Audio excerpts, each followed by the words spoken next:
The shriek of tires, the crunch of metal. John's world dissolved into a cacophony of chaos. His wife, Mary, was gone. A drunk driver, a moment of recklessness, an eternity of pain.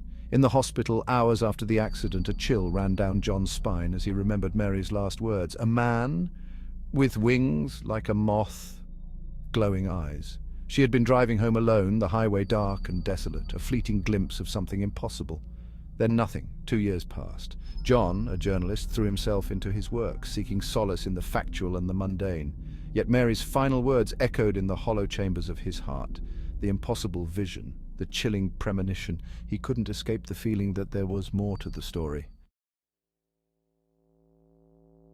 One dreary afternoon, a new assignment landed on John's desk. A small town in West Virginia, Point Pleasant. A string of bizarre occurrences. Strange lights in the sky, whispers of a creature. The Mothman. The name resonated with a dreadful familiarity, stirring the ashes of John's grief. Ignoring the unease that coiled in his gut, John packed his bags. He told himself it was just another story, a chance to escape the city's suffocating grip. But deep down, a single question burned like a beacon in the darkness. Could this be connected to Mary's death? The drive to Point Pleasant was long and arduous. John found himself haunted by memories, Mary's laughter, her touch, the agonizing memory of her mangled car. As he crossed the town border, a palpable unease settled over him. The air felt heavy, thick with an unspoken dread. Point Pleasant was a town steeped in folklore and fear. The Silver Bridge collapse of 1967, a tragedy that claimed 46 lives, had left an indelible scar on its soul. Now, a new wave of fear was sweeping through the community, fueled by whispers of a winged harbinger of doom. John quickly learned that the Mothman sightings were more than just local lore. People from all walks of life, credible witnesses, had reported seeing the creature. Glowing red eyes, a massive wingspan, a haunting screech that echoed in the night.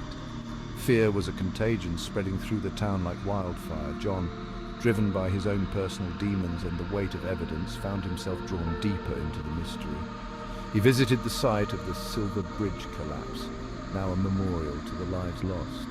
The air hung heavy with sorrow, the silence broken only by the gentle lapping of the Ohio River against the shore. As he stood there, John felt a chill run down his spine, a sense of being watched, of being judged.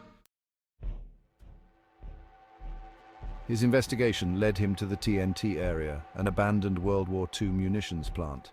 The dilapidated buildings exuded an aura of forgotten horrors. Locals whispered that the Mothman was often seen here, its glowing eyes peering from the shadows. As John ventured deeper, he couldn't shake the feeling of being watched. The silence was broken only by his footsteps and distant cawing of crows. He was drawn to a building with boarded windows and a precarious door. Inside, he was met by stifling darkness and the stench of decay. Strange symbols on the walls were undeniably unsettling. A cold wind whispered tales of forgotten tragedies.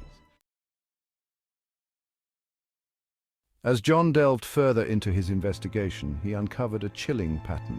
The Mothman sightings, he realized, were not random. They seemed to coincide with periods of impending tragedy.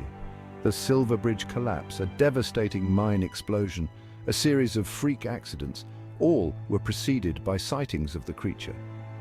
Interviews with townsfolk revealed a shared belief that the Mothman was a harbinger of doom, its appearance a warning of impending disaster. Some dismissed it as superstition, but the fear in their eyes betrayed a deeper truth. They had seen the creature, and they knew what it meant. John, once a skeptic, found himself wrestling with the impossible. The evidence, both anecdotal and circumstantial, pointed to a horrifying conclusion. The Mothman was real, and its appearance heralded tragedy. But why? What was the purpose of these warnings, and was there any way to stop the inevitable from occurring? John's investigation culminated in a chilling realization. The Mothman wasn't causing the tragedies, it was a witness, a harbinger drawn to moments of intense human suffering. It was a chilling thought that some unseen force was aware of our impending doom, watching us from the shadows.